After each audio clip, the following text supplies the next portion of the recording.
Te pedimos, amado Dios, que nos des discernimiento espiritual para esta palabra, que hable tu Santo Espíritu al entendimiento y puedas usar tú correctamente para que exponga cómo debe ser tu palabra, amado Señor. Ninguna dedicación será suficiente si no hablas tú, Señor. Te pedimos que hables tú al corazón de cada uno de nosotros. Shabbat Harihaba Haritere Harime Hari Badi Grena Hire Melia. Te lo pedimos en el nombre de Jesús nuestro Señor. Amén. Bueno, además está a decirles que si hubo interpretación, se pongan las pilas del Espíritu Santo y luego nos la digan, ¿verdad? Si es que hubo, si no, pues no.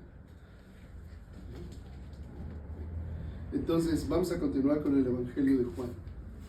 Nos quedamos en el capítulo 2, verso 11. Y llegamos hasta el punto donde dice: este principio de señales hizo Jesús en Caná de Galilea y manifestó su gloria, y sus discípulos creyeron en él. Vamos a ver que el apóstol Juan, en todo su evangelio, nos manifiesta, nos muestra que Jesús es Dios. Todo el evangelio está abocado a eso. Y cuando utilizan aquí la palabra señal, semeion en griego, significa también marca, pero también milagro. Entonces, una señal es una marca milagrosa. Y el apóstol Juan utiliza la palabra señal porque es como las señales de la carretera, ¿verdad? Cuando dice Tuxpan, 130 kilómetros. Y si quieres ir a Tuxpan, no te quedas en la señal que dice 130 kilómetros, ¿verdad? Sería ridículo. Lo que vamos a ver hoy, a lo largo de esta reflexión, es que las personas se quieren quedar en las señales. Y como es evidente para nosotros que yendo por carretera es ridículo pensar que ya llegaste a Tuxpan porque encontraste el letrero que dice Tuxpan 130 kilómetros, esta es una locura. Bueno, es su equivalente con las señales, las marcas milagrosas que hace el Señor Jesús, porque las personas se quieren quedar con las señales, no con la persona a quien indican las señales. Las señales apuntan a la persona de Jesús, pero casi todo el mundo se quiere quedar con la señal y no con la persona a quien señala, a quien indica esa marca milagrosa. Entonces tengamos presente esto porque en el Evangelio de Juan se narran 7 milagros. De todos los que hizo y que dice que no cabrían en el mundo libros para testificar lo que hizo Jesús, solo señala 7 milagros. Y a todos le llama señal. Pero entendiendo que es una marca milagrosa. Y apunta a que Jesús es Dios. Y nos quedamos en que este principio de señales hizo Jesús en Caná de Galilea y manifestó su gloria, y sus discípulos creyeron en él. Continuamos entonces con la lectura. Dice, a partir del verso 12: después de esto descendieron a Capernaum él, su madre, sus hermanos y sus discípulos, y estuvieron allí no muchos días. Estaba cerca la Pascua de los judíos y subió Jesús a Jerusalén. Y halló en el templo a los que vendían bueyes, ovejas y palomas, y a los cambistas allí sentados, y haciendo un azote de cuerdas echó fuera del templo a todos, y las ovejas y los bueyes, y esparció las monedas de los cambistas, y volcó las mesas. Y dijo a los que vendían palomas: quitad de aquí esto, y no hagáis de la casa de mi padre casa de mercado. Entonces acordaron sus discípulos que está escrito: el celo de tu casa me consume. Y los judíos respondieron y dijeron: ¿qué señal nos muestras ya que haces esto? Respondió Jesús y les dijo: destruid este templo y en 3 días lo levantaré. Dijeron luego los judíos: en 46 años fue edificado este templo, y tú en 3 días lo levantarás. Mas él hablaba del templo de su cuerpo. Por tanto, cuando resucitó de entre los muertos, sus discípulos se acordaron que había dicho esto, y creyeron la escritura y la palabra que Jesús había dicho. Vamos a comentar esta parte antes de avanzar. Así que vemos que el Señor hizo un principio de señales y descendieron a Cafarnaúm. Y nota que el verso 13 dice: estaba cerca la Pascua de los judíos y subió Jesús a Jerusalén. ¿Ven cómo hace una separación el apóstol respecto de la religión que Dios reveló, que fue dada mediante la ley de Moisés, y el evangelio? Porque dice, estaba cerca, no dice estaba cerca nuestra Pascua. Juan es judío, pero hace una separación y dice, estaba cerca la Pascua de los judíos. Es decir, ya no tiene nada que ver la religión judaica, la institución religiosa del templo, con Jesús, porque ahora Jesús es nuestra Pascua y no tiene nada que ver con la religión institucionalizada.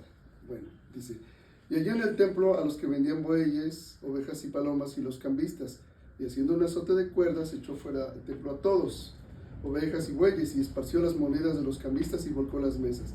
Recuerden ustedes que el templo de Dios se divide en 3 atrios: el atrio exterior, el atrio interior y el lugar santísimo. En el atrio exterior es el atrio de los gentiles y es casi 4 veces más grande que el Zócalo de la Ciudad de México. Imagínate ese tamaño de esa plancha llena de bueyes, de ovejas, de palomas y de cambistas, porque hicieron del templo un banco y un lugar de mercado. En el atrio interior estaban solo los varones y había un lugar especial solo para las mujeres. Y en el atrio interior, más adentro, en el tercer lugar, ahí estaba el lugar santísimo, y allí solo entraba el sumo sacerdote una vez al año. Entonces imagínate la energía que se requiere para echar de semejante plancha tan enorme a todos estos. Por eso dice aquí, dijo a los que vendían palomas. Y me llama la atención porque no dice a los que vendían bueyes ni ovejas, sino a los que vendían palomas. ¿Por qué? Porque solo las personas más pobres, los más humildes, no podían darse el lujo de presentar a Dios un holocausto como es una oveja, muchísimo menos un buey. Eso solo estaba reservado para los muy ricos. Pero ni siquiera a los pobres dejaban adorar a Dios. Por eso se dirigió a los de las palomas: quiten de aquí esto y no hagan de la casa de mi padre casa de mercado. Porque se viene siendo lo mismo hasta la fecha, hermanos. La religión institucionalizada hace de la relación con Dios un negocio, mercadería. Y en eso tienen razón los que no creen. Y dice la Escritura: por causa de ustedes mi nombre es blasfemado entre los gentiles, entre las naciones. Y no es verdad que todo aquel que no cree lo dice. Pregúntale a cualquiera que no crea y que dice: tú también crees en Cristo, tú eres, ¿de qué iglesia eres? y si no cree, y si son cínicos, además de incrédulos, te dirán que tú eres otra de esas de esos también borregos, porque la religión es negocio, nada más. Pero bueno, sabemos que Satanás ataca por muchos frentes. Ese es uno de tantos frentes. Aquí el Señor está atacando a los que siendo responsables de llevar al pueblo a Dios, convirtieron el templo de Dios de una casa de oración en un banco templo, que únicamente servía para enriquecer a la clase sacerdotal. Por eso dice, se acordaron sus discípulos que está escrito, el celo de tu casa me consume. Y aquí nos remite a la escritura misma. Porque quiere apuntar el evangelista al demostrar la deidad de Cristo, que la escritura misma, toda, testifica acerca de él. Por eso lo habla, por eso remarca. Se acordaron que está escrito, el celo de tu casa me consume. Y no cualquier escritura, se refiere a las Sagradas Escrituras. Y los judíos le respondieron y le dijeron, ¿qué señal nos muestras ya que haces esto? Note, nuevamente se repite la palabra señal, pero la palabra semello. Es decir, ¿qué marca milagrosa tú haces para que te podamos creer? Ahora bien, el Señor hizo muchos milagros. Y uno de los reproches que les dio es, si no vieren señales, marcas milagrosas, dice, no creerán. Bueno, aquí le están pidiendo los judíos, porque los judíos siempre piden para creer en algo, un milagro. Jesús respondió y les dijo, destruyan este templo y en 3 días lo levantaré. Obviamente aquí empieza la confrontación de siempre. La primera carta a los Corintios, capítulo 2, verso 14, nos dice lo siguiente. Dice, pero el hombre natural no percibe las cosas que son del Espíritu de Dios, porque para él son locura, y no las puede entender, porque se han de discernir espiritualmente. Ahora, cualquiera de nosotros o uno creyente diría, bueno, todos tenemos discernimiento espiritual. Mentira. El discernimiento espiritual solo comienza a partir de que se cumpla en cada persona el capítulo 3 del Evangelio de Juan, que si tengo tiempo, ahorita vamos a empezar. El discernimiento espiritual no lo tiene ninguna persona que sea religiosa, ni ninguna persona que diga que tenga fe en Jesús. No por eso tiene discernimiento espiritual.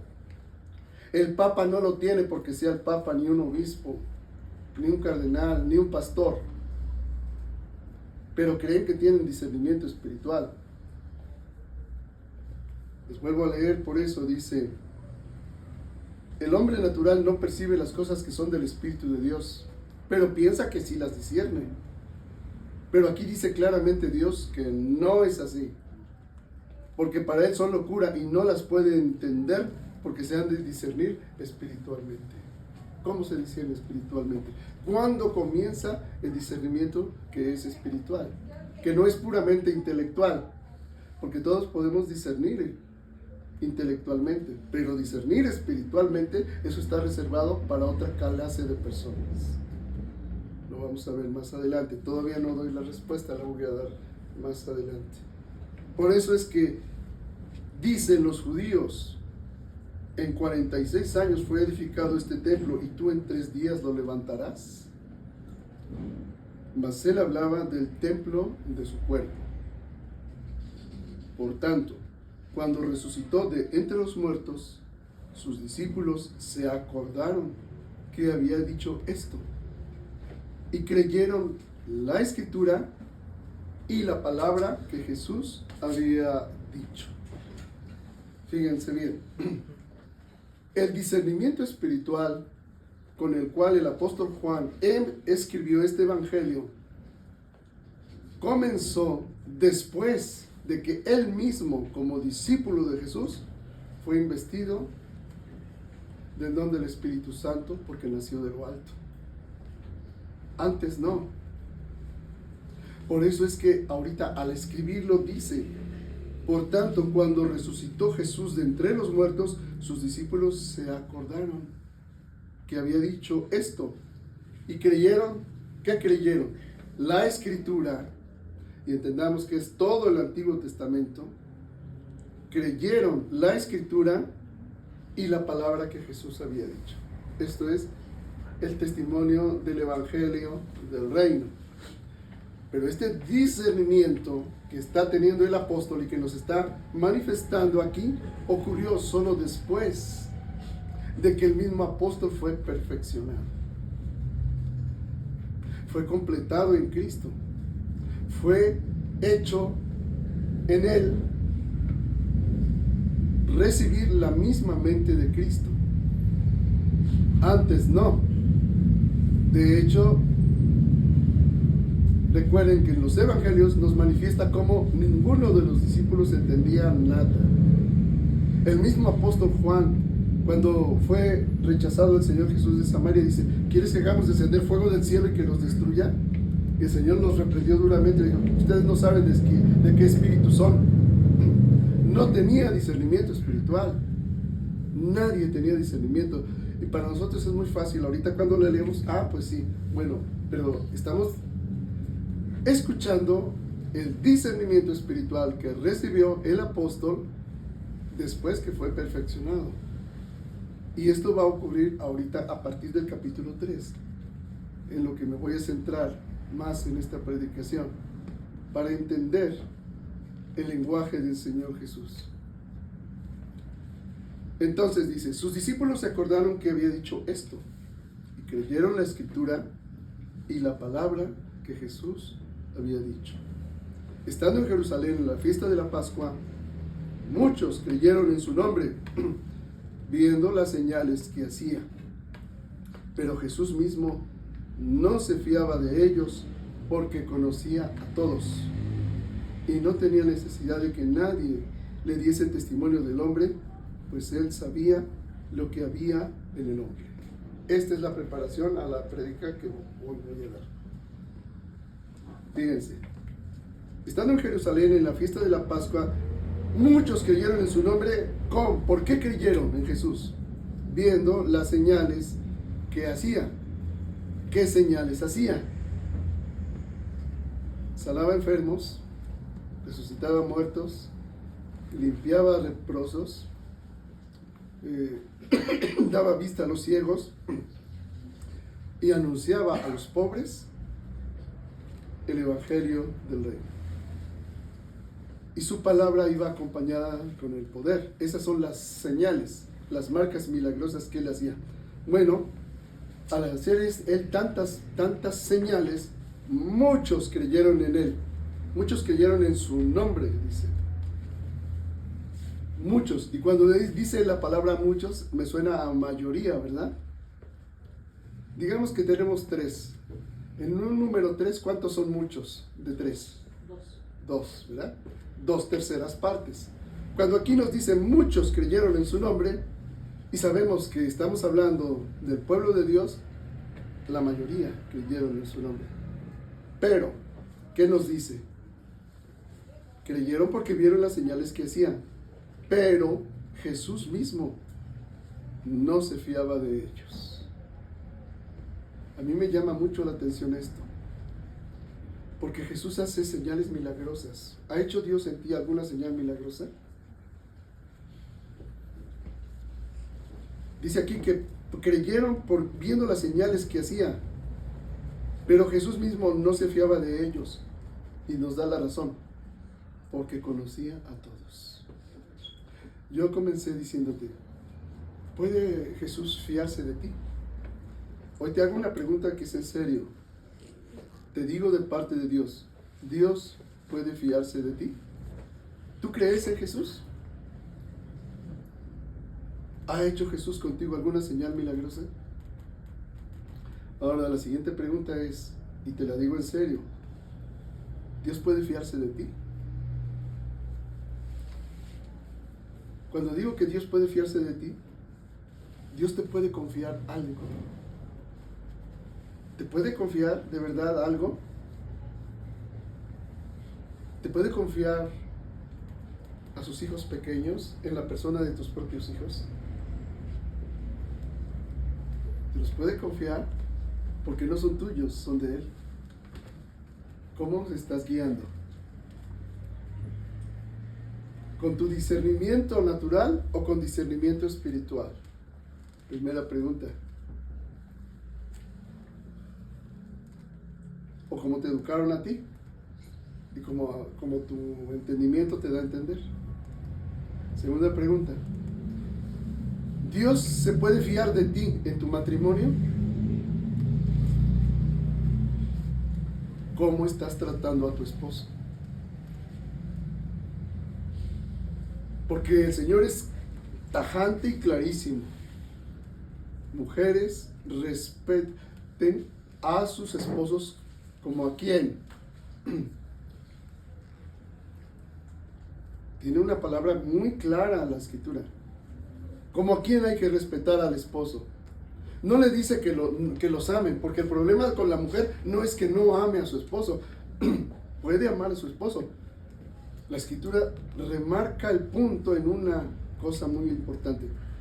¿En qué? ¿Como a quién has de respetar a tu esposo? Como al Señor. Porque cuando estás tratando con tu esposo, la manera en que tú lo tratas es la manera como tú estás obedeciendo a Dios. ¿Cómo lo estás obedeciendo? ¿Dios se puede fiar de ti o no? Pero crees en Él. ¿Pero se puede fiar de ti? ¿O estás buscando la validación en otra persona que no sea tu esposo? A lo mejor tu esposo no te dice muchas veces qué bonita eres, pero tú buscas que otros te digan qué bonita eres. ¿Me explico? A lo mejor tu esposo no te invita cada 8 días a un restaurante, pero otros te invitan. ¿Y buscas validación en ello? ¿Puede Dios confiar en ti? ¿Puede fiarse Dios de ti?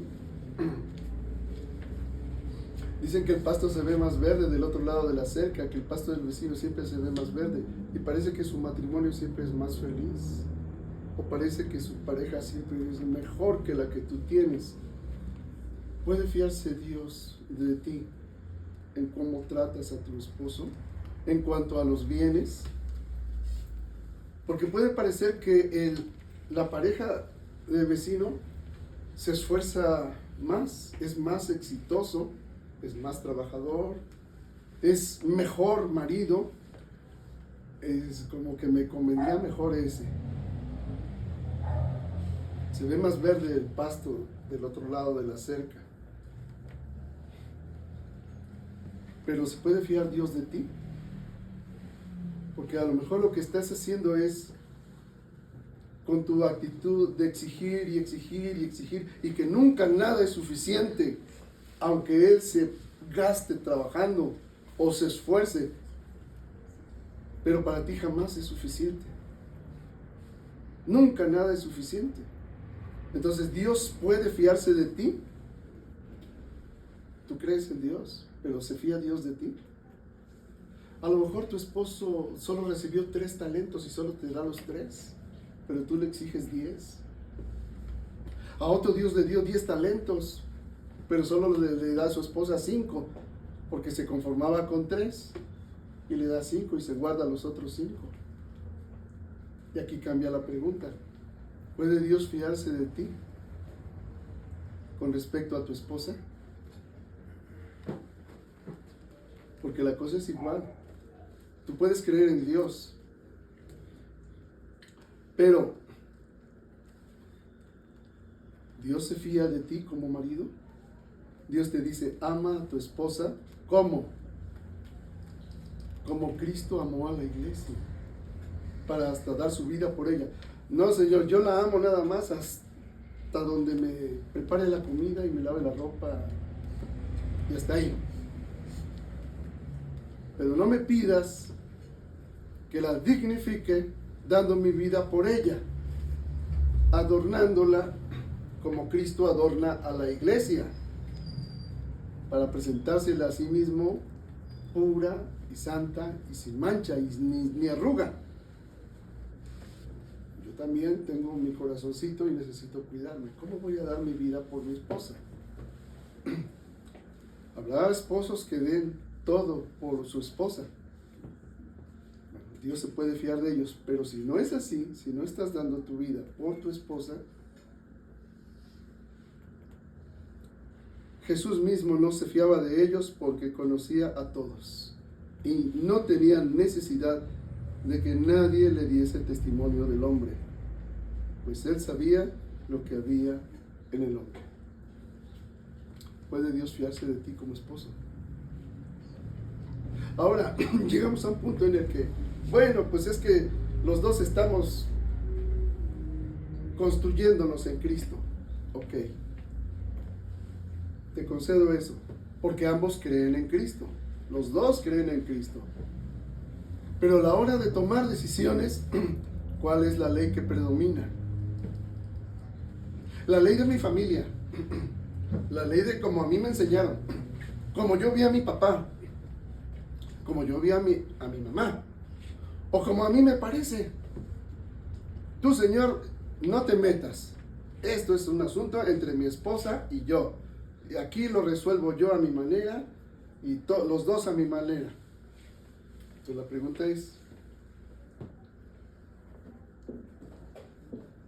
¿crees en Dios porque ha hecho señales milagrosas en tu vida?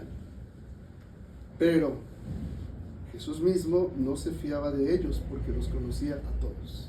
¿Puede Dios fiarse de ti como esposo, como esposa? Porque al final, cuando tomas las decisiones duras, lo que predomina no es la ley de Cristo, no es lo que Él ha revelado, sino lo que te conviene. Porque casi todo se reduce a un criterio utilitarista, ya sea en el sexo, manipulando la intimidad, o ya sea en los bienes materiales, viendo quién se queda con qué. ¿Puede Dios fiarse de ti? Y no crean que se me escapan los chavos, porque también ahora va con ustedes, los jóvenes, los niños. Si tú verdaderamente has recibido a Dios, ¿cómo estás obedeciendo a tus padres? ¿Puede Dios fiarse de ti o no? Es que tengo padres bien defectuosos. Sí, eso Dios ya lo sabe. Dios está tratando con ellos. El punto es lo que Dios está tratando contigo. ¿Cómo estás viviendo tu fe en Dios? Te pregunto como jovencito o jovencita, ¿Dios ha hecho señales en ti? ¿Crees en Él? ¿Pero se puede fiar Dios en ti, de ti? ¿Dios se fía de ti? Tú no le puedes argumentar a Dios. Es que mi papá es esto y esto y esto, y mi mamá también, bla, bla, bla, bla, bla, bla. No, porque tu modelo de vida no son ni tu papá ni tu mamá en última instancia. Tu modelo de vida es Jesús. Tu modelo de vida es Cristo. Cristo es Dios. Él ha hecho señales en ti. Ahora, ¿puede Dios fiarse de ti o no? Porque no te está preguntando si tu papá es perfecto o no, si tu mamá es perfecta o no, para que los juzgues. Lo que te está diciendo es que tú le perteneces, te salvó, te dio identidad, dignidad. Tal vez tus papás no te la dieron, o tal vez tus papás te rompieron el corazón, o te decepcionaron, o te defraudaron. Pero es Dios el que te dio señales milagrosas. Ahora, ¿se puede fiar de ti o no? Porque también cuando vienen los problemas, entonces como hijo dices, no. ¿Cómo me dices a mí que no tomes y tú tomas? Buen argumento, cierto, pero no es válido. ¿Por qué? Porque en última instancia, tu modelo es Cristo, no es tu papá ni es tu mamá. Que tu papá eres el que ve cosas indebidas y yo, ¿por qué no? Si tú las ves, pues no, fíjate que no. Porque tu modelo es Cristo, no es tu papá. Que mi mamá es infiel y yo también puedo ser. No, pues fíjate que no. Porque tu modelo es Cristo, no es tu mamá. ¿Está claro? Ese es el Evangelio. Por eso dice, muchos creyeron en su nombre viendo las señales que hacían. Y muchos creen y son miembros de una congregación viendo las señales, las cosas hermosas que Dios hace. Pero Jesús mismo no se fiaba de ellos porque conocía a todos. Y no tenía necesidad de que nadie le diese testimonio del hombre, pues él sabía lo que había en el hombre. Ahora, ¿qué es lo que hay en el hombre? Empecé diciéndoles, las cosas de Dios se disciernen espiritualmente. El hombre natural no puede, es imposible que discierna espiritualmente, aunque diga que entiende, aunque sea el papa, aunque sea un obispo. Mentira, yo conozco a muchos pastores que ni siquiera han nacido de lo alto y son pastores y tienen congregaciones y no disciernen espiritualmente. Y ahora vamos a entrar al punto para poder empezar a discernir espiritualmente. Fíjense, empezamos en el capítulo 3. Había un hombre de los fariseos que se llamaba Nicodemo, un principal entre los judíos. Este vino a Jesús de noche y le dijo: Rabí, sabemos que has venido de Dios como maestro, porque nadie puede hacer estas señales que tú haces si no está Dios con él. Respondió Jesús y le dijo: de cierto te digo, que el que no naciere de nuevo no puede ver el reino de Dios. Nicodemo le dijo: ¿cómo puede un hombre nacer siendo viejo? ¿Puede acaso entrar por segunda vez en el vientre de su madre y nacer? Respondió Jesús: de cierto te digo, el que no naciere del agua y del espíritu no puede entrar en el reino de Dios. Lo que es nacido de la carne, carne es, y lo que es nacido del espíritu, espíritu es. No te maravilles de que te dije: os es necesario nacer de nuevo. El viento sopla de donde quiere y oye su sonido, mas ni sabes de dónde viene ni a dónde va. Así es todo aquel que es nacido del Espíritu. Respondió Nicodemo y le dijo: ¿cómo puede hacerse esto? Respondió Jesús y le dijo: ¿eres tú maestro de Israel y no sabes esto? De cierto te digo, que lo que sabemos hablamos y lo que hemos visto testificamos, y no recibís nuestro testimonio. Si os he dicho cosas terrenales y no creéis, ¿cómo creeréis si os dijere las celestiales? Nadie subió al cielo, sino el que descendió del cielo, el Hijo del Hombre que está en el cielo. Y como Moisés levantó la serpiente en el desierto, así es necesario que el Hijo del Hombre sea levantado, para que todo aquel que en él cree no se pierda, mas tenga vida eterna. Este capítulo es tremendo.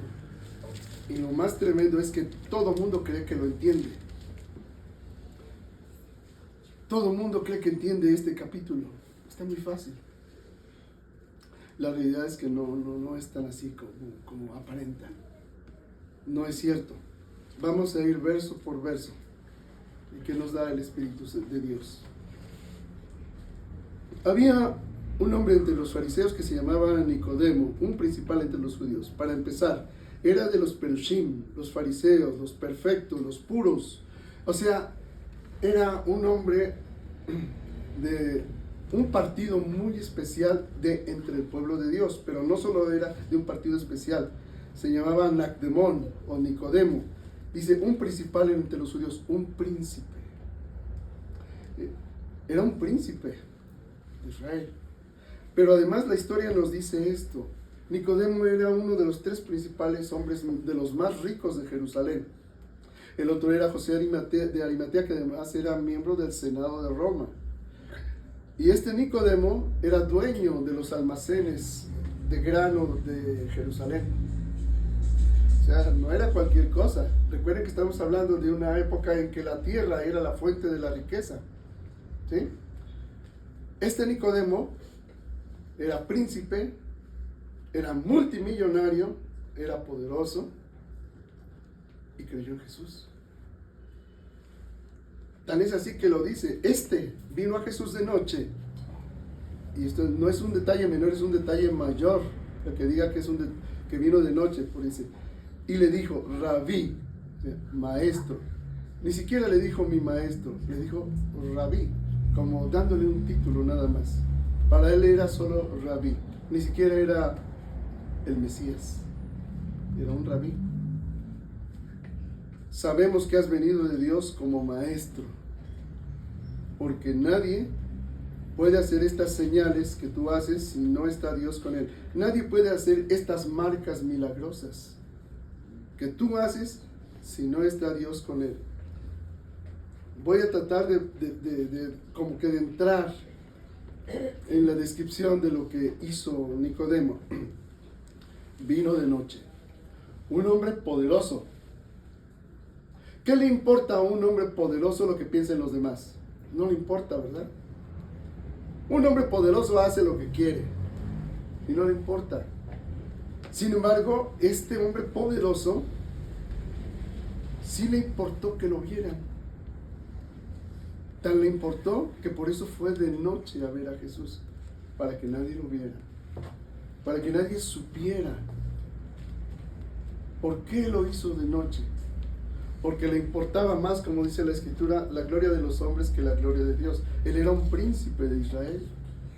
No solo un príncipe, un maestro de los fariseos, de la secta de los puros, de los perfectos. Creía en Jesús. Pero él tenía el defecto que tiene la mayoría de la humanidad y del cual adolecían todas las demás religiones paganas. Te doy para que me des. Toda persona que no conoce a Dios ni tiene discernimiento espiritual siempre se acerca a Dios cuando ya se cerraron todas las oportunidades, todas las palancas, todos los contactos. ¿Qué me queda? ¿Qué me queda? Solo me queda acercarme a Dios, a ver si pega. Y cuando se acercan a Dios, ¿qué es lo primero que hacen? Pedir. Pero no, se vería muy mal que llegaras luego con Dios y dame esto. No, antes te alabo, antes te adulo. ¿Y qué hizo Nicodemo? Rabí, sabemos que has venido de Dios como maestro. Te adulo Jesús. Porque nadie puede hacer estas señales que tú haces si Dios no está con él. Mira mi discernimiento, Jesús. Mira cómo discierno. Que yo me doy cuenta que tú verdaderamente vienes de Dios. Porque nadie puede hacer esto si no está Dios. Por eso eres un rabí, un maestro. Pero Jesús lo manda a volar. Y se nota la fuerza del texto porque no tiene nada que ver con lo que le dice el Señor Jesús. Es una respuesta absolutamente diferente que no va acorde con la adulación que hace Nicodemo. Respondió Jesús y le dijo, de cierto te digo, y en griego es amén, amén te digo. Amén, amén. De cierto te digo, el que no naciere de nuevo no puede ver el reino de Dios. ¿Qué tiene eso que ver con lo que dijo Nicodemo? Nada.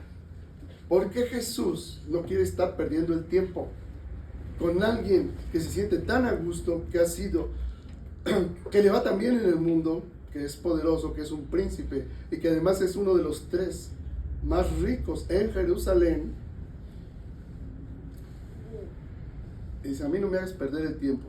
Te voy a decir a ti que vienes de noche, porque cuidas tu reputación, que es lo que los demás piensan de ti, y voy a irme al carácter, que es lo que tú tienes por dentro. De cierto te digo, el que no naciere de nuevo no puede ver el reino de Dios. Ahora, le está hablando Jesús no a una persona ignorante, sencilla o nueva, le está hablando a un maestro de la ley, a uno que enseña al pueblo de Dios el pacto de Dios, no a cualquiera, y le da lo que la misma ley de fondo está diciendo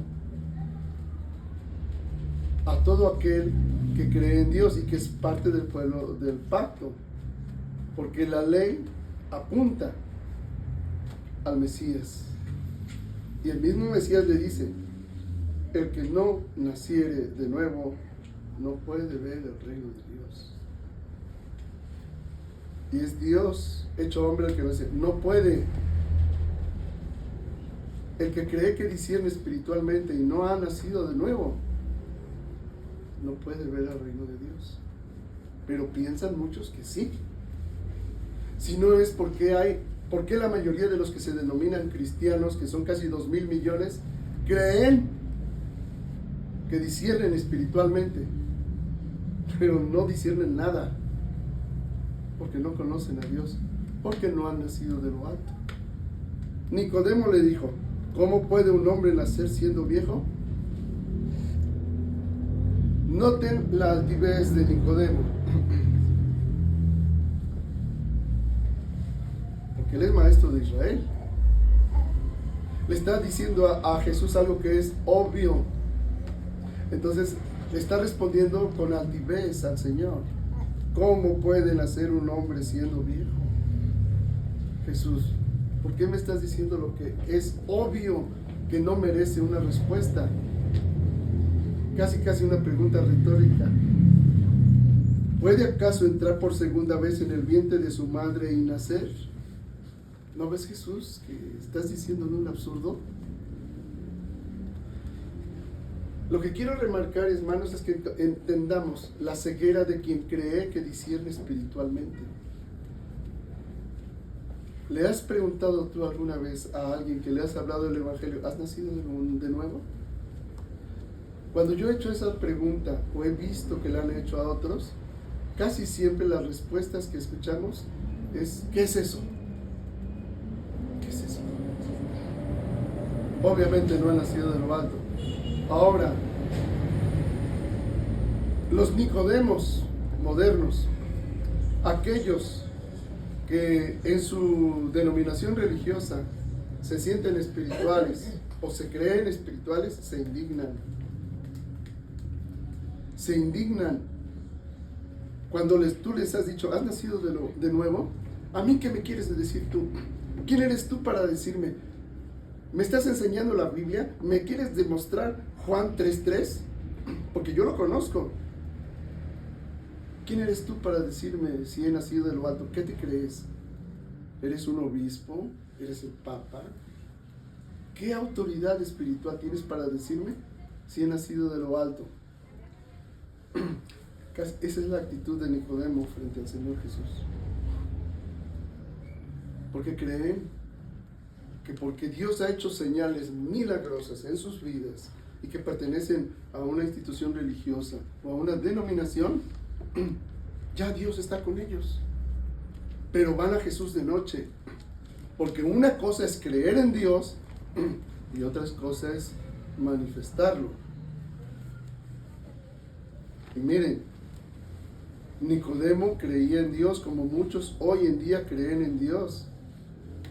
Y hacen obras de caridad y obras de misericordia y hacen oración.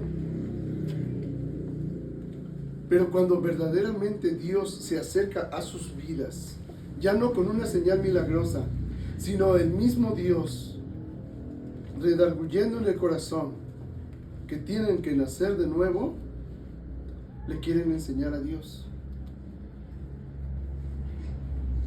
Y le van a decir: ¿cómo puede ser esto? Esto no puede ser. Yo ya soy religioso, ya me bauticé, tengo una vida sacramental, hago buenas obras, oro a Dios todos los días, hasta conozco la Biblia y conozco el capítulo que me estás diciendo. ¿Cómo me dices a mí que nazca de nuevo? Y ahí se manifiesta la verdadera ceguera de la inmensa mayoría de aquellos que se dicen cristianos. Continuemos con el relato. ¿Puede acaso entrar por segunda vez en el vientre de su madre y nacer? Respondió Jesús: de cierto te digo, amén, amén te digo, el que no naciere de agua y del Espíritu no pueden entrar en el reino de Dios. Jesús le da un pasito más, a ver si reacciona, porque es maestro de Israel. Para empezar, Nicodemo le hizo un retobo casi. Jesús aumenta la profundidad de lo que le plantea. El que no naciere de agua y de espíritu no puede entrar en el reino de Dios. Lo que es nacido de la carne, carne es. Y lo que es nacido del espíritu, espíritu es. Y espíritu con mayúscula, refiriéndose al Espíritu de Dios, ¿verdad? No te maravilles de que te dije, os es necesario nacer de nuevo. El viento sopla de donde quiere y oyes su sonido, mas no sabes de dónde viene ni a dónde va. Así es todo aquel que es nacido del Espíritu. Nuevamente, Espíritu con mayúscula. Lo primero que tú has de hacer con una persona, si verdad quieres que se convierta, haz lo que hizo Jesús. Llegan a ti queriéndote argumentar que de María, que de los santos, que de la iglesia, que de Pedro, que del Papa. Vete a la raíz como el Señor Jesús. En verdad te digo que si no nacieres del agua y del Espíritu, no puedes entrar en el reino de Dios. Te crees cristiano. Dios ha hecho señales milagrosas en ti. Has recibido quizás hasta una salvación, pero ya naciste de lo alto. Ve a la raíz, porque todo lo que trates de construir fuera de eso se va a caer. Y a lo mejor no le da tiempo a esa persona de llegar a conocer a Dios. Tienes que ir a la raíz como fue el Señor Jesús. Y mira, respondió Nicodemo y le dijo, ¿cómo puede hacerse esto? Ahí es donde tienes que llevar a una persona. Cuando ya la has redarguido, ¿cómo puede hacer eso? Que la persona diga, ¿cómo se puede hacer esto? Porque si la persona no se lo plantea, entonces no van a hacer. Jesús llevó a Nicodemo al punto de que él diga, bueno, ¿cómo se puede hacer esto? Respondió Jesús y le dijo, ¿eres tú maestro de Israel y no sabes esto? O sea, le da un aplastón bueno. Le da un reproche grande. ¿Cómo entiendo? ¿Tú, maestro, no lo sabes? Entonces, ¿cómo es que eres maestro? Si tú siendo el maestro estás extraviado y no lo entiendes, ni lo sabes, imagínate cómo estará el pueblo de Israel, el pueblo del pacto. ¿Qué es lo que tenía que saber Nicodemo? ¿Qué es lo que era imperdonable? ¿Qué es lo que era su ignorancia culpable de no entender esto? Bueno, es el profeta Ezequiel. Vayan al profeta Ezequiel. Ezequiel capítulo 36.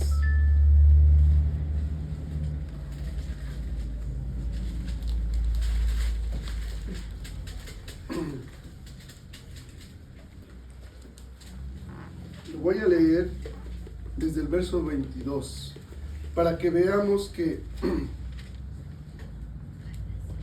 no es porque una persona sea buena, ni porque busque a Dios, ni porque su intelecto es tan grande que reconoce que necesita a Dios.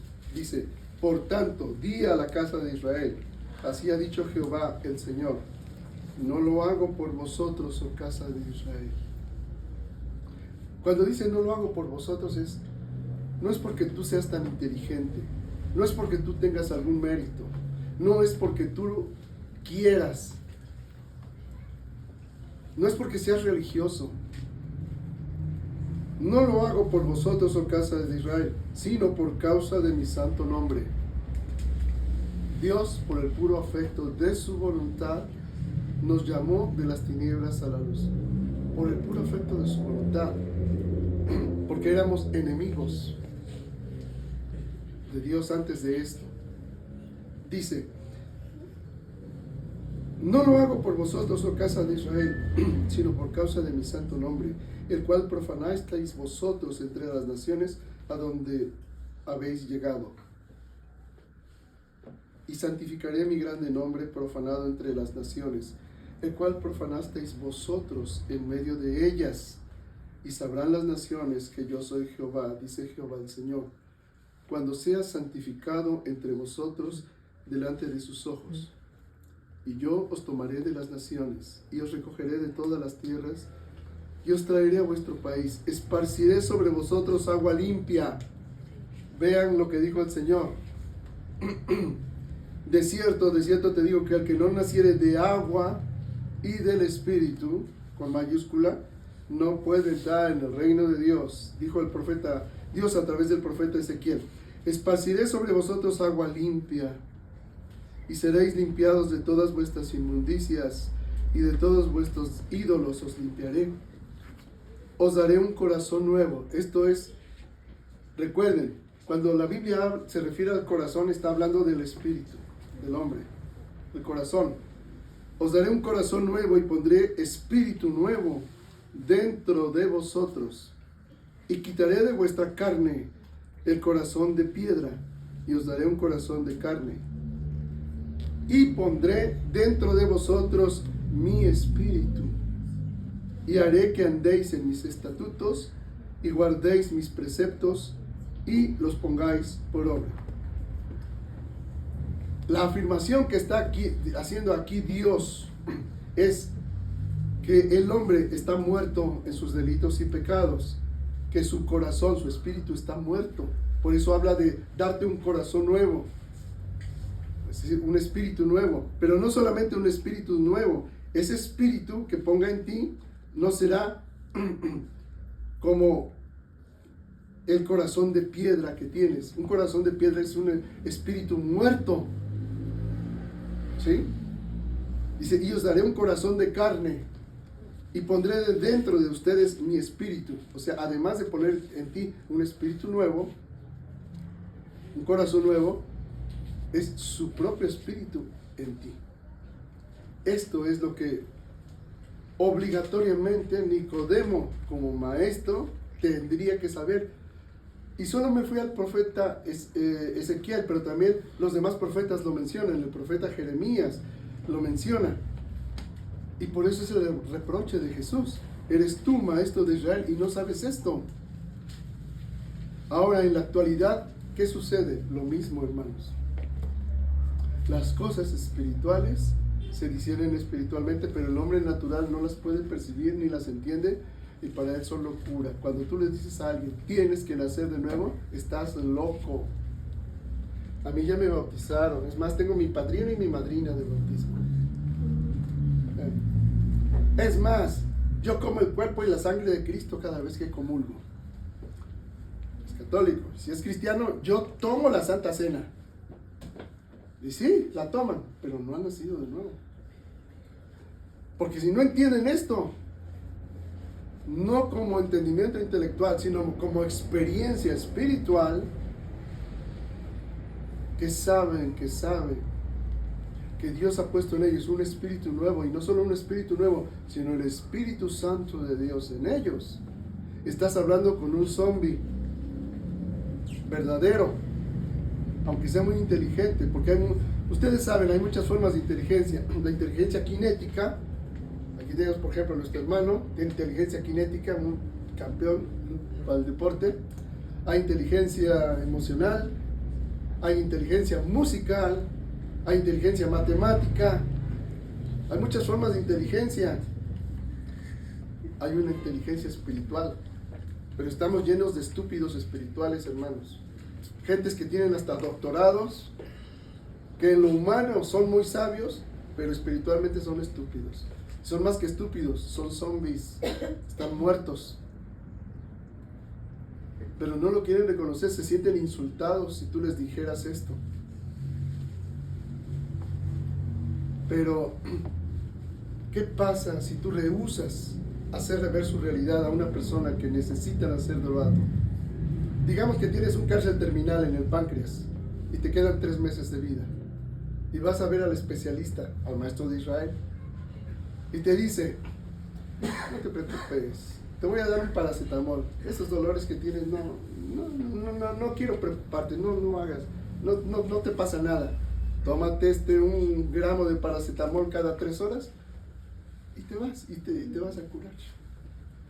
Eso es la religión, con sus prácticas rituales y sus liturgias, que piensan que con darte un gramo de paracetamol cada 3 horas, es decir, una vida sacramental, una vida devocional, unas cuantas oraciones, y que cumplas con las normas de la institución religiosa, te vas a ir al cielo algún día. No, te están enviando directo a tu perdición eterna. Porque si tú, después de ver al médico especialista, descubres que lo que tienes es un cáncer terminal en el páncreas y que te quedan cuando mucho 3 meses de vida, y te recetó un gramo de paracetamol cada 3 horas, ¿qué dirías de ese especialista? Dices, pues antes de que me muera lo demando para que no se lleve a otros a la tumba, ¿verdad? Como a mí. Al menos dejo la demanda y lo denuncio penalmente. ¿Sí o no? Bueno, lo que estoy haciendo es denunciar yo lo mismo, la falsedad de la religión, de los falsos pastores, de los falsos obispos, de los falsos ministros, que por tener una congregación llena de gente, los ponen a hacer muchas actividades, muchas devocionales, muchos retiros, muchos campamentos, muchas. Pero ¿cuántos han nacido de lo alto? ¿Cuántos pueden afirmar que tienen al Espíritu Santo en su corazón? ¿Cuántos? Prefieren que se mueran espiritualmente, porque todo es un juego y la religión institucionalizada es un negocio. Y están bien a gusto los que en ese negocio están porque los entretienen. Los entretienen y están bien a gusto, pero no quieren ser confrontados. Quieren venir a Jesús de noche. Y ese venir a Jesús de noche es venir, sí Señor, yo creo en ti, escúchame, te pido que, pues yo sé que nadie puede hacer las señales que tú haces si Dios no está contigo, con él. Por lo tanto, tú eres Dios, te canto, te alabo, participo, doy mi ofrenda, pero vengo a ti de noche porque quiero que me enseñes a mi modo, quiero que me concedas lo que yo te pido, quiero que me enseñes a mí, pero que sea de noche, que no me vean los demás, que los demás no vean que soy tu discípulo, que los demás no lo sepan, porque tengo un prestigio que cuidar, tengo una posición social, tengo una estructura socioeconómica que cuidar. Y tú me sales con esta respuesta, que tengo que nacer de nuevo. ¿Y qué dice el Señor? De cierto te digo, amén, amén te digo, que lo que sabemos hablamos y lo que hemos visto testificamos y no recibís nuestro testimonio. Está diciendo, ustedes no reciben mi testimonio. Tú, Nicodemo, no lo recibes. ¿Saben cómo acabó Nicodemo, hermanos? Siendo que era uno de los 3 hombres más ricos de Jerusalén, se omite cómo terminó. Pero aquí el testimonio del Señor dice, no recibes mi testimonio. No lo recibes. Así que Nicodemo no lo recibió. No quiso nacer de lo alto, estando hablando con el mismísimo Jesús. ¿Cómo acabó su familia? Bueno, eso sí lo dice la historia. Flavio Josefo lo dice cuando habla de la destrucción de Jerusalén, que la hija de Nicodemo literalmente buscaba en las letrinas y en los desechos, ¿cómo le llaman? Los desechos de las vacas. ¿Bolligo? ¿Cómo se llama? El estiércol de las vacas.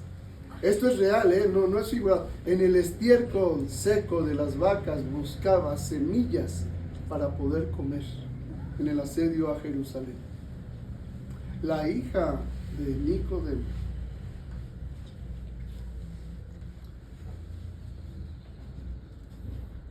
¿Cómo habría sido el destino de la hija de Nicodemo si Nicodemo hubiese recibido el testimonio del mismo Dios hecho hombre, que le estaba diciendo, necesitas nacer del agua y del Espíritu? Pero no quiso. de cierto te digo que lo que sabemos hablamos y lo que hemos visto testificamos y no recibes nuestro testimonio. Tenemos todos familiares que han recibido aún de Dios milagros por tu oración, pero pasado y recibido el milagro no reciben el testimonio.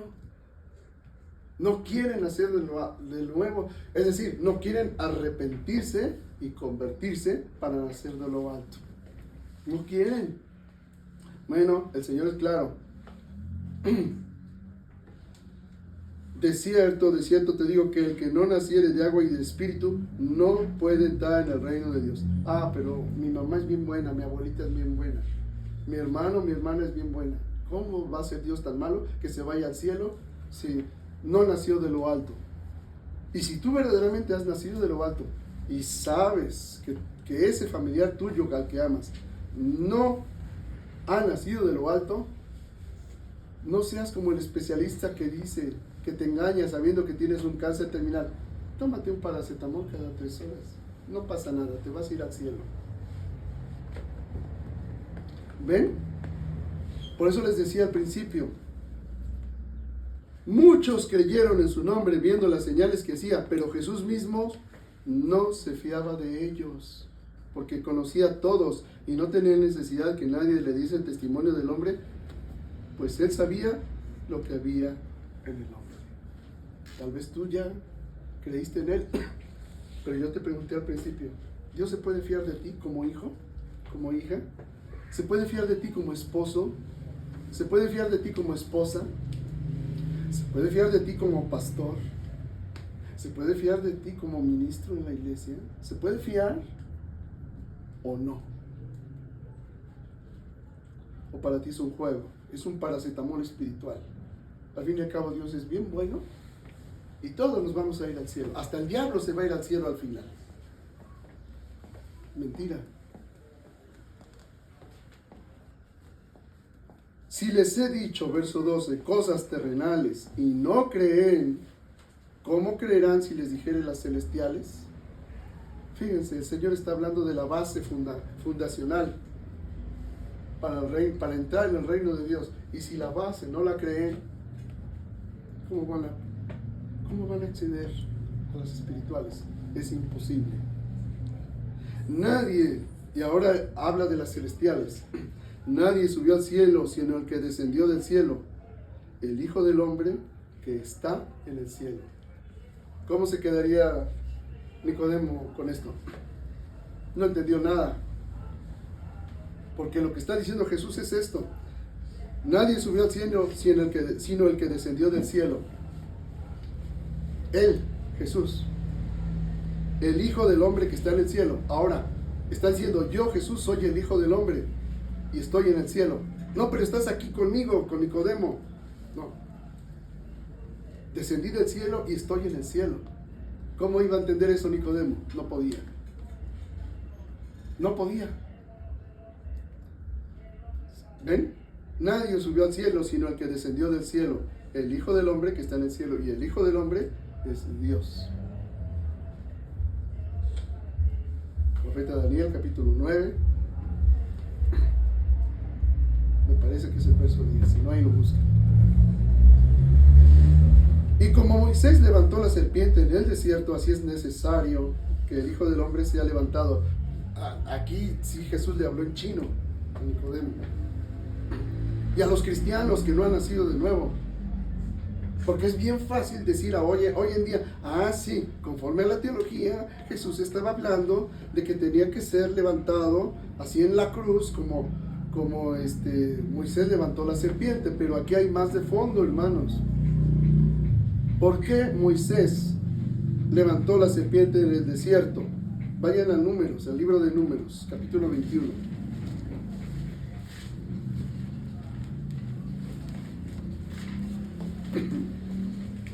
Verso 9.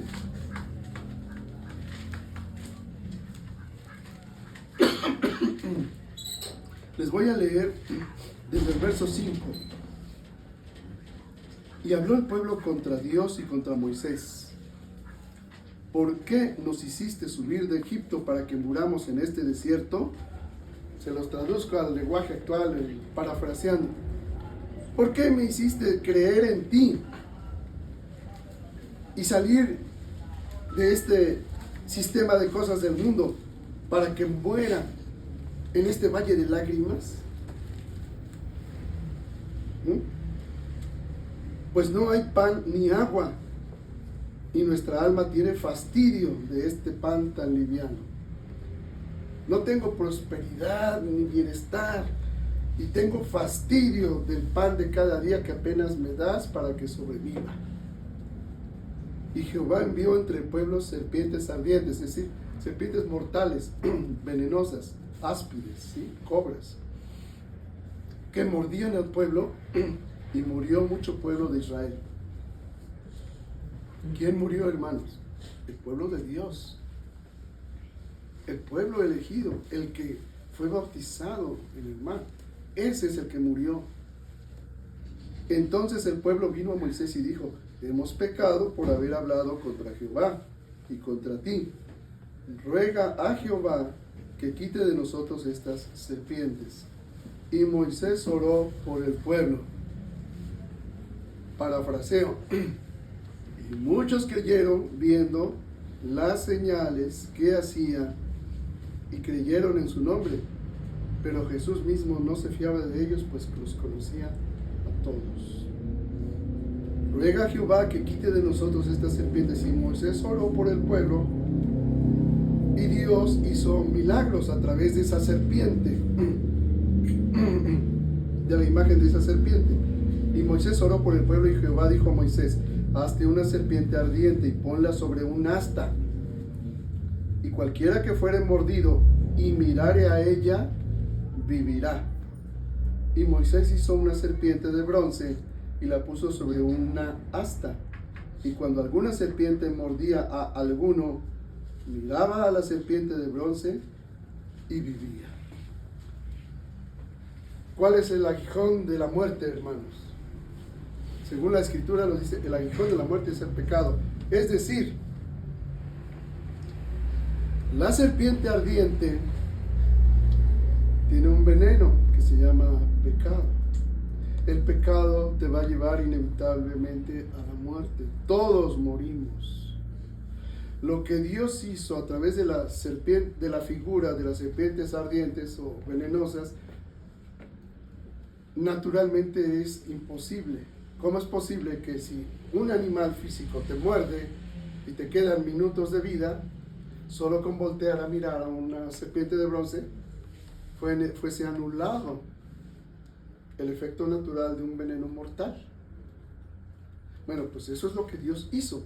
Hizo señales milagrosas, hizo marcas milagrosas, señales que apuntaban ¿a quién? A Jehová. Al final el pueblo es tan necio y tan idólatra que acabaron queriendo adorar a la serpiente de bronce, y Josué mismo la destruyó, me parece. Porque las personas siempre tienden a la idolatría, no al verdadero Dios. Bueno, aquí es el Señor lo mismo. Dice: y como Moisés levantó la serpiente en el desierto, así es necesario que el Hijo del Hombre sea levantado. Y vean el paralelo, es lo mismo. Cuando alguien nace de nuevo, dice: ¿cómo es posible que vayas pasado de muerte a vida? ¿Cómo? Eso es imposible. Bueno, Jesús está diciéndolo.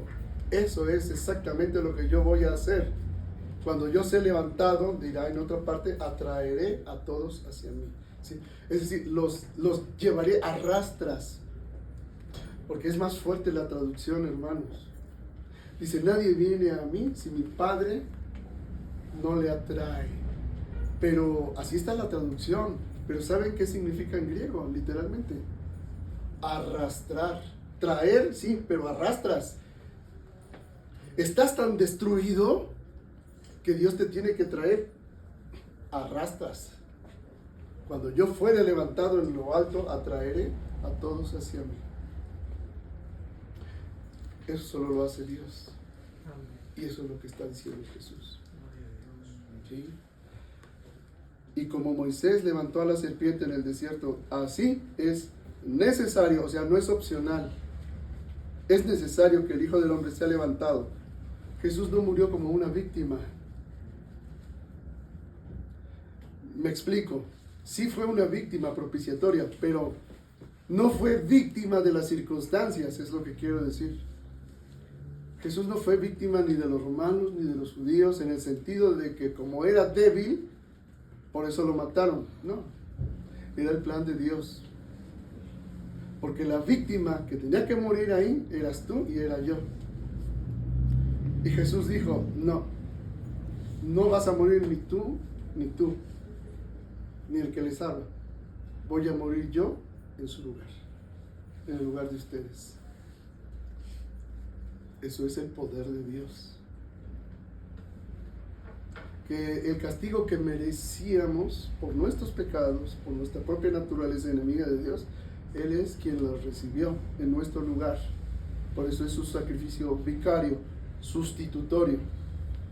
Dice, para que todo aquel que en Él cree no se pierda, mas tenga vida eterna. Porque de tal manera amó Dios al mundo que ha dado a su Hijo unigénito, para que todo aquel que en Él cree no se pierda, mas tenga vida eterna. Y luego lo aclaran, miren, porque no envió Dios a su Hijo al mundo para condenar al mundo. Claro, porque el mundo ya está condenado. No envió para condenarlo, el mundo ya, si no hubiese venido, el mundo ya estaba condenado, todos nosotros, eternamente. No envió Dios a su Hijo al mundo para condenar al mundo, sino para que el mundo sea salvo por Él. El que en Él cree no es condenado, pero el que no cree ya ha sido condenado. Si alguien le predica, si insiste y no quiere nacer de lo alto, no lo digo yo, lo dice el Señor. El que en Él cree no es condenado, pero el que no cree ya ha sido condenado. ¿Te das cuenta? No es como dicen las mentes religiosas. Ay, los tiempos de Dios son perfectos y Dios tiene su tiempo para su conversión. Y en su lecho de muerte quizás se va a convertir. No. Eso habla de una rebelión sistemática a negarse al arrepentimiento y a la conversión. Dios no está jugando a que, ándale, te ruego, conviértete. No. No lo está haciendo así Dios. Lo que pasa es que a veces idolatramos a nuestros familiares, a nuestros amigos, idolatramos a nuestros propios hijos, idolatramos a nuestra pareja o a nuestros padres, amándolos más que a Dios y que la verdad de Dios. Y estamos conviviendo con una bola de hijos del diablo que no quieren saber nada de Dios.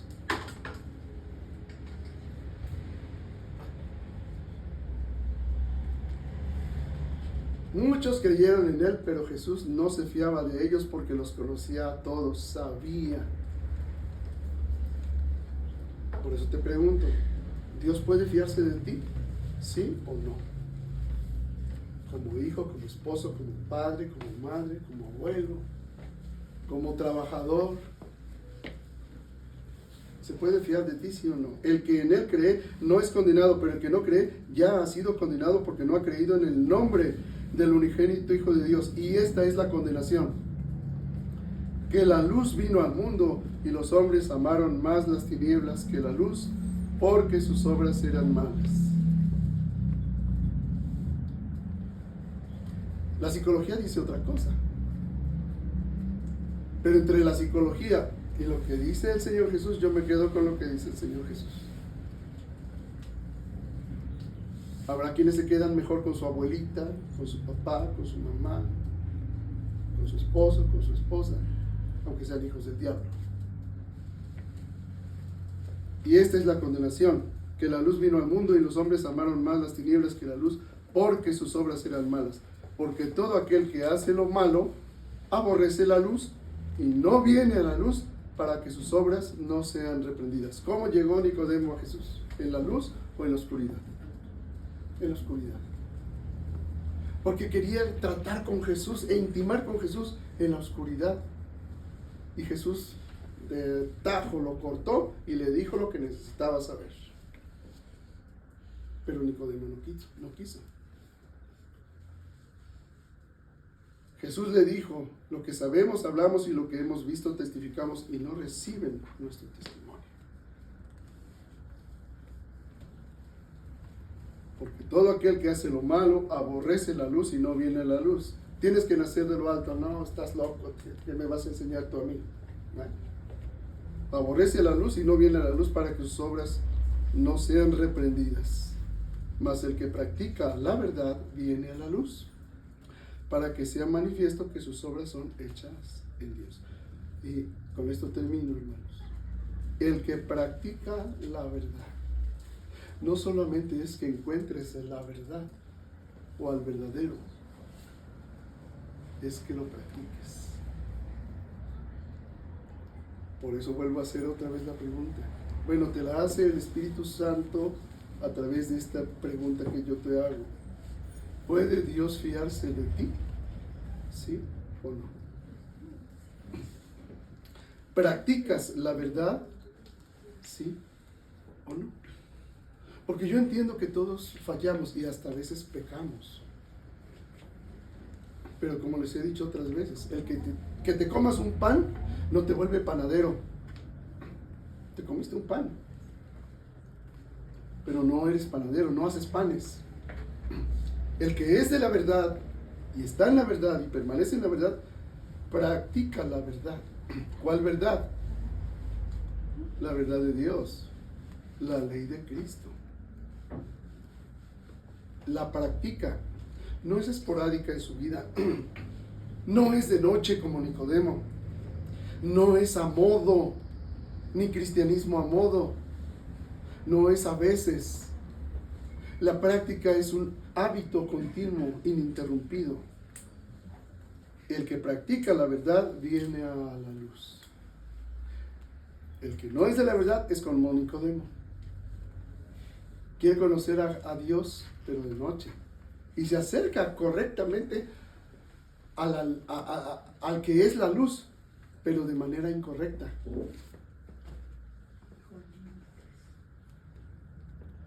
Quiere que sea su modo, de noche, es decir, que nada mueva mi estatus, mi condición social, económica, política, familiar, mi prestigio. No me pidas que nazca de lo alto. El que practica la verdad viene a la luz para que sea manifiesto que sus obras son hechas en Dios. Nicodemo era maestro de Israel, pero lo hacía de noche, en las tinieblas. Y yo debo decir y afirmar, porque lo sé, que la mayoría de los cristianos no practican la verdad. No quieren practicarla. Piensan como Nicodemo y terminan no entendiendo como Nicodemo, y el fin de sus familias es como la hija de Nicodemo.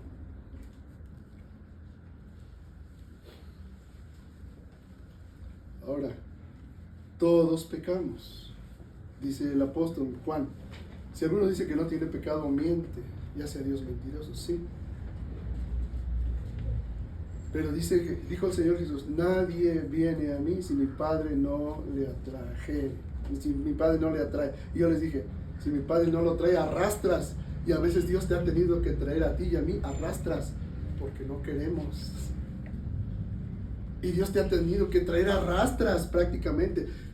¿Cómo arrastras? Te ha tenido que poner una enfermedad grave, te ha tenido un problema de esos que solo Dios puede resolver, o de plano te quebrantó hasta el punto de que ya no puedo más, Señor, está bien, y ahí te trae Dios arrastras para que practiques la verdad.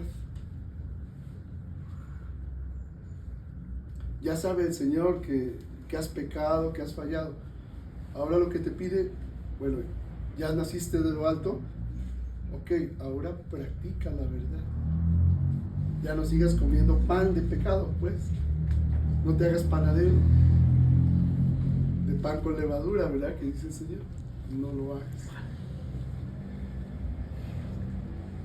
¿Podemos dar gracias a Dios? Amén.